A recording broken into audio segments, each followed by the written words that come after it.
Rain poured heavily, drowning the city in a cold, merciless storm. Cars honked impatiently, and people rushed to find shelter.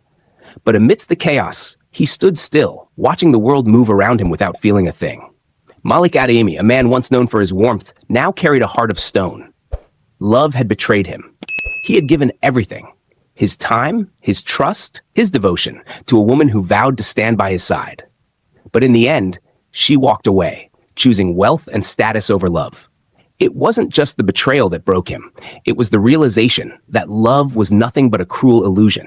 So, Malik changed. He buried himself in work, becoming one of the most successful businessmen in the city. Women still wanted him, some for his looks, others for his money, but he saw through them all. He swore never to love again.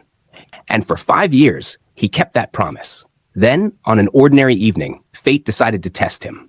The streets were wet and muddy, the scent of roasted corn and fried plantains filling the air. Malik had just left a business meeting, his driver waiting by the roadside, when something unusual caught his eye. A girl, barefoot, drenched from the rain, stood by the roadside, balancing a heavy tray of bananas on her head. Her clothes clung to her skin, soaked through, and her hands trembled from the cold. Yet, despite the misery of her condition, she stood tall, calling out to passersby, "Fresh bananas! Please buy from me!" Her voice was soft but desperate, and for some reason it cut through the noise, reaching straight into Malik's chest. He had seen street hawkers all his life, children, women, old men, but something about her was different. Maybe it was the way she held herself, with quiet dignity, despite the struggle. Maybe it was the way her deep brown eyes burned with a quiet fire, refusing to surrender to the hardship surrounding her. Or maybe it was something deeper, something unexplainable. For the first time in years, Malik felt something. A man brushed past her, knocking the tray from her head. The bananas scattered across the muddy street. The girl gasped, scrambling to pick them up, her hands shaking as she tried to save what she could. People walked past her, some stepping on the bananas, others sneering in disgust. No one stopped. Malik should have walked away too. He had meetings to attend, deals to close, but something in him refused to move. Before he could think, he found himself striding toward her. She was on her knees, gathering the ruined bananas, when a polished pair of shoes appeared in front of her.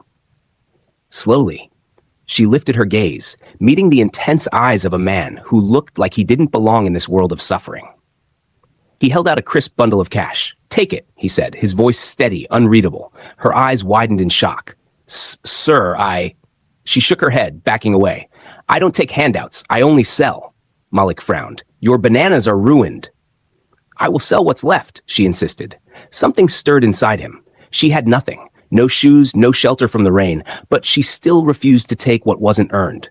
"What's your name?" he asked, surprising himself the question. "Amina." She whispered, gripping the edge of her tray. Amina? He didn't know why, but that name settled into his mind like an echo from a past he didn't remember. "How much for all of them?" he asked. Her lips parted in shock. All?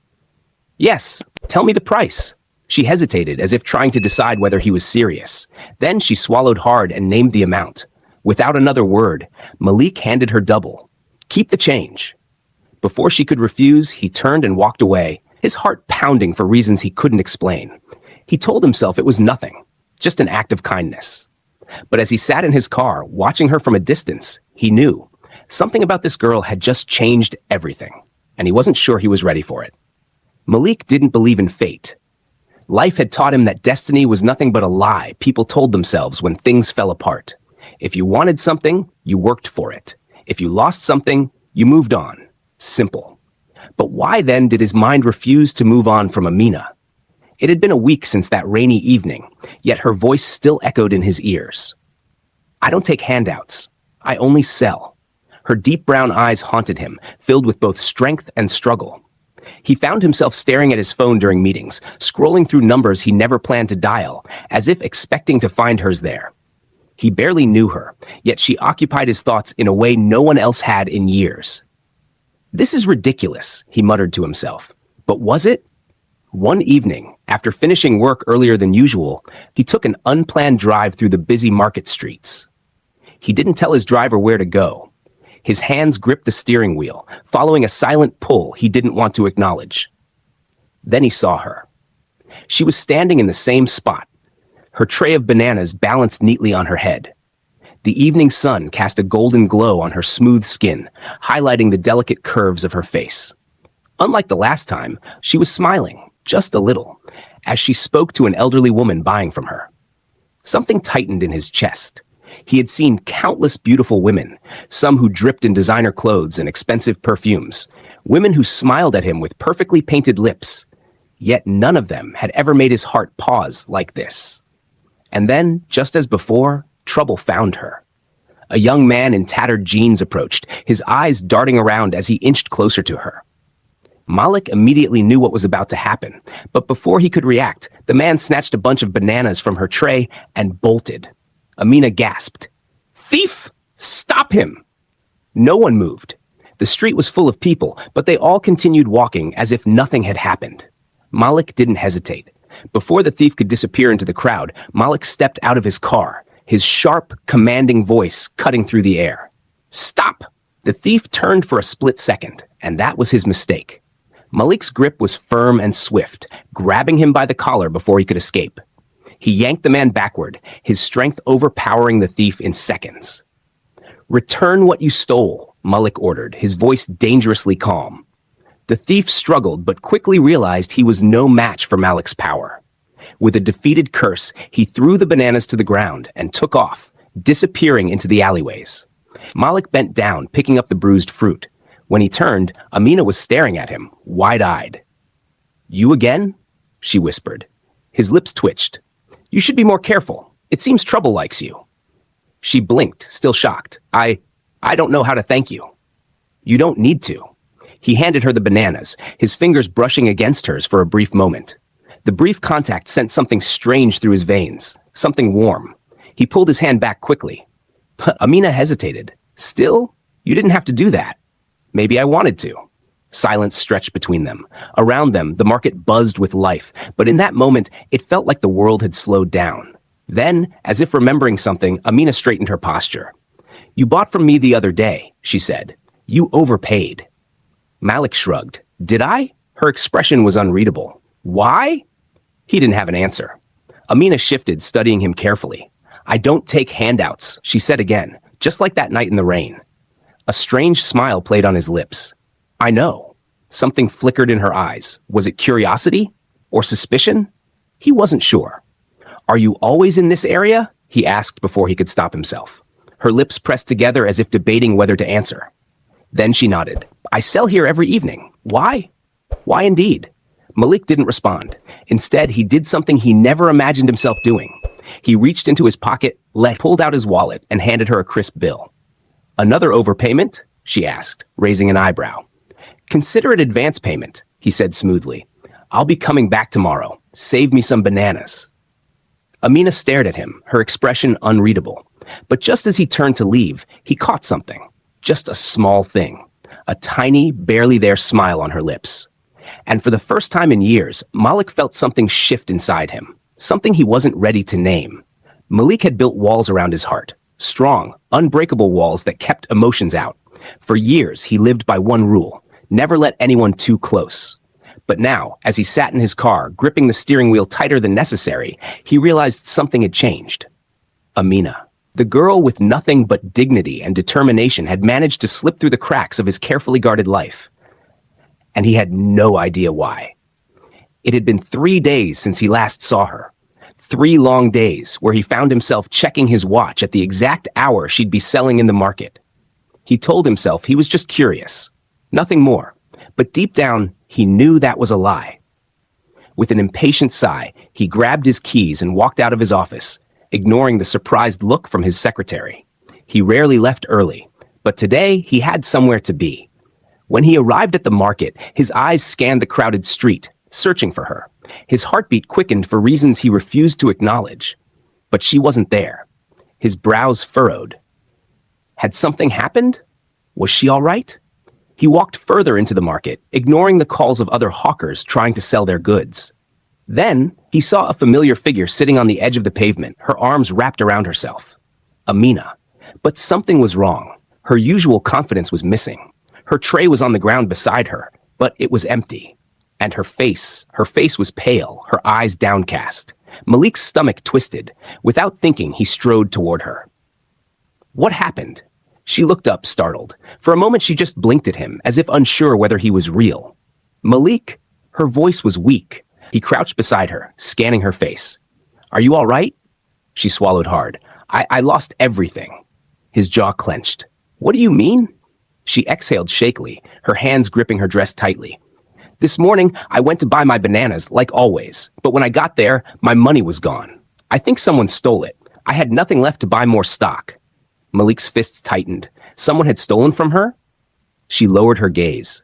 I tried to borrow from other sellers, but no one could help me. And now? Her voice trailed off as she looked at the empty tray beside her. A sharp pang of anger hit Malik. This girl, who had worked so hard, who had refused to take handouts even when she had nothing. Now, she was sitting here, defeated. He couldn't stand it. Come with me, he said, standing up. She frowned. What? I said, come with me. His tone left no room for argument. Amina hesitated. Malik, I don't... Trust me. Something in his voice must have convinced her because, after a long moment, she slowly got to her feet. He led her toward his car. She stopped in front of it, her eyes widening slightly. This is yours? He smirked. Surprised? She shook her head, still staring at the luxury vehicle as if it didn't belong in her world. I knew you were different, but I didn't think you were this different. Malik opened the door. Get in. She hesitated again, but eventually she slid inside. He walked around to the driver's seat and started the engine. Where are we going? She asked. You'll see. The drive was silent at first, but Malik could feel her nervous energy. You don't trust people easily, do you? He asked suddenly. Amina turned to him. Should I? He chuckled. Fair point. She looked out the window. People only help when they want something in return. That's how the world works. Malik's grip tightened on the steering wheel. He knew that feeling all too well. After a few minutes, he pulled up in front of a small shop. Amina's eyes widened in confusion as he stepped out. Come, he said. She followed him inside, and the scent of ripe fruits filled the air. It was a wholesale store filled with fresh produce. The shopkeeper recognized Malik immediately.